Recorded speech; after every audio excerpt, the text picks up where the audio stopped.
weerarkii ama shirqoolkii lagu qaaday xildhibaanada ee ay ugu horeeyeen hoggaanka xisbiga kulmiye ay ku qaadeen xildhibaanada xisbiga Ucud ee dhammaan gobolada Soomaaliland laba gobol baa aqbalay gobolka Saaxil iyo Gabil gobolka Boorama uu ka fayay qaba berberima gobolka Togdheer muu iman Sanaag iyo Sool lama iman Hargeysa ayaa xubin ka tagtay aad iyo aad baan xildhibaanadii halkan uga mahadnaqaynaa fariinteedii ay qaateen iyo digniinteedii aan u dirnayba ee sharci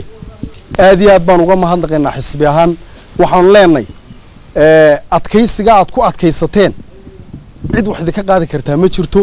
haday idinku hanjabayaan guddi baa laga qaadi doonaa adigoo gudoomiye guddiya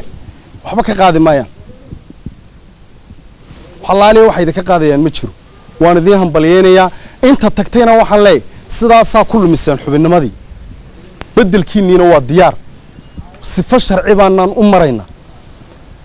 haddaba maanta waxa kala cadaan doonta daanu uma malaynayo ninka yiri madaxweynahan maxkamad saaraya inuu sharci u joojinayo u malayn maayo Musabbix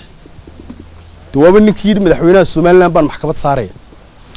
wuu u bareeray sharci jabinta dalka dastuur jabintana wuu u bareeray nimanka xildhibaanadana waa la khasbay sida qaar kamid ay noogu soo calaacalayeen weerar ciriyo dhulaba ku qaaday Muuse waxaan leenahay maanta ama tuu Muuse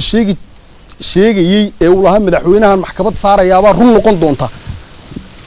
oo sharciga dalka uu joojin maayo baa run noqon doonta ama sharciga dalka ka shaqeyn doona wassalaamu calaykum waraxmatullaahi wa barakaatuh